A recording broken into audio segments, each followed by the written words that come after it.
मुख्यमंत्री एकनाथ शिंदे यांच्या शिवसेनेने लोकसभा 2024 साठी 8 उमेदवारांची यादी जाहीर केली आहे। त्यामध्ये मुंबई दक्षिण मध्यसाठी राहुल शेवाळे, कोल्हापूरमधून संजय मंडलिक, शिर्डीमधून सदाशिव लोखंडे, बुलढाण्यातून प्रतापराव जाधव, हिंगोलीमधून हेमंत पाटील, मावळमधून श्रीरंग बारणे, रामटेकमधून राजू पारवे आणि हातकणंगलेमधून धैर्यशील माने यांच्या नावाची घोषणा झाली आहे। या व्यतिरिक्त शिंदेंसोबत असलेल्या उत्तर पश्चिमच्या गजानन कीर्तीकरांची, पालघरच्या राजेंद्र गावितांची, नाशिकच्या हेमंत गोडसेंची आणि कल्याणच्या श्रीकांत शिंदेंच्या नावाची घोषणा होणं अजून बाकी आहे, ती लवकरच होईल असं शिवसेनेच्या नेत्यांचं म्हणणं आहे। ज्या वेळेस महायुतीची संपूर्ण यादी जाहीर केली जाईल तेव्हाच ती नावं समोर येतील। पण सगळ्यात महत्त्वाची गोष्ट समजून घेणं गरजेची आहे, ती म्हणजे शिंदेंनी घोषणा केलेल्यांपैकी किती खासदार विजयाचा गुलाल उधळतील, हीच गोष्ट आपण या व्हिडिओच्या माध्यमातून समजून घेणार आहोत। नमस्कार, मी सूरज पाटील आणि लगाव बत्तीमध्ये तुमचं स्वागत। व्हिडिओच्या सुरुवातीला एक आठवण म्हणून, तुम्ही जर अजून आमच्या चॅनलला सबस्क्राइब केलं नसेल तर आता सबस्क्राइब करा, जेणेकरून असे महत्त्वाचे व्हिडिओ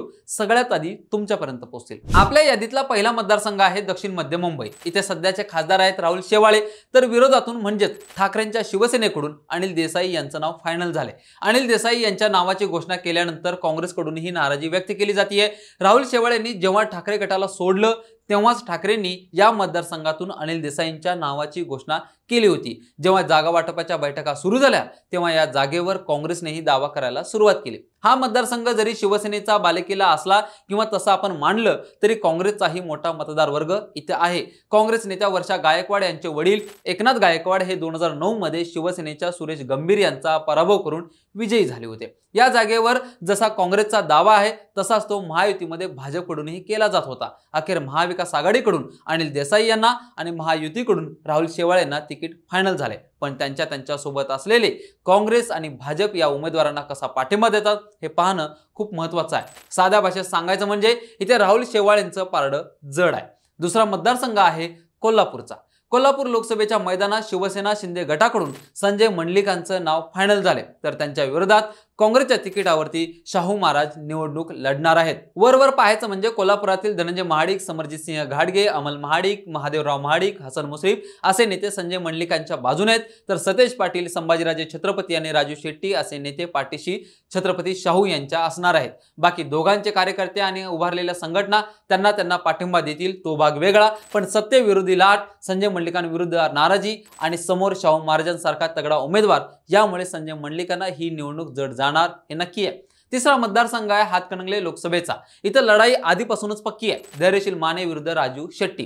स्वाभिमानी शेतकरी संघटनेचे राजू शेट्टी हे हातकणंगले लोकसभेतून मैदानात उतरतील, हे त्यांच्या 2019च्या पराभवानंतरच ठरलं होतं। 2009-2014 असं सलग 2 वेळा राजू शेट्टी हे स्वाभिमानी शेतकरी संघटनेच्या तिकिटावर खासदार झालेत। ऊसतोड मजुरांचे प्रश्न, ऊसाला भाव मिळवून देणे अशा अनेक मुद्द्यांवरती राजू शेट्टींनी काढलेली आंदोलने हीच त्यांच्यासाठी प्लस पॉईंट ठरली आहेत। त्यात महत्त्वाचं म्हणजे महाविकास आघाडीतून आपला उमेदवार देणार नसून संपूर्ण पाठिंबा राजू शेट्टी यांना देणार आहे। त्यामुळे धैर्यशील माने विरुद्ध राजू शेट्टी आणि महाविकास आघाडी असा इथला सामना होणार आहे। मतदारसंघात न फिरल्यामुळे मतदारांमध्ये असलेली नाराजी आणि ठाकरेंची अचानकपणे साथ सोडल्यामुळे शिवसैनिकांमध्ये असलेली नाराजी हीच धैर्यशील मानेंसाठी डोकेदुखी असणार आहे आणि यामुळेच राजू शेट्टींची विजयाची वाट सुकर होणार आहे। चौथा मतदारसंघ म्हणजे हिंगोली लोकसभेचा। इथे हेमंत पाटलांना दुसऱ्यांदा संधी मिळाली आहे। इथून ठाकरेंच्या शिवसेनेचे नागेश पाटील आष्टीकर मैदानात असणार आहेत। लोकसभेची त्यांची ही पहिलीच निवडणूक असेल, पण हेमंत पाटलांकडे लोकसभेच्या राजकारणाचा अनुभव आहे। त्यात मराठवाड्यात हेमंत पाटील हे आक्रमक हिंदुत्वाचा चेहरा म्हणून ओळखले जातात। याच जोरावर हेमंत पाटलांनी 2019 मध्ये काँग्रेसच्या उमेदवाराविरोधात लीड घेतली होती। इथे हेमंत पाटलांच्या मागे महिलांची संघटना उभे करण्याचं काम त्यांच्या पत्नी राजश्री पाटील करत आहेत। बचत गटाच्या माध्यमातून त्यांनी महिलांचं संघटन निर्माण केलं, याची निश्चितच हेमंत पाटील यांना मदत होऊ शकते। मुख्यमंत्री एकनाथ शिंदे यांच्या शिवसेनेतून वेगळं होण्याच्या निर्णयाला पाठिंबा देणारे मराठवाड्यातील ते एकमेव खासदार आहेत। त्यामुळे मराठवाड्यातील सेना बळकट करण्यासाठी शिंदे हिंगोलीची जागा नक्की सिरियसली घेतील हे नक्की। त्यात अशोक चव्हाणांचा भाजप प्रवेश हेमंत पाटलांच्या पत्त्यावर पडलाय। अशोक चव्हाण काँग्रेसमध्ये असेपर्यंत हिंगोलीच्या जागेवर हेमंत पाटलांना धोका होता, पण आता बदलत्या राजकीय समीकरणांनुसार महायुतीचा भाग असलेले अशोक चव्हाण हेमंत पाटलांचा प्रचार करणार हे पक्क झाले। त्यामुळेच शिंदेंची ही जागा सेफ असल्याचं म्हटलं जाते। आपल्या यादीतला पुढचा मतदारसंघ आहे शिर्डी लोकसभेचा। शिर्डीत आधीपासूनच महायुतीमध्ये भांडणं सुरू आहेत.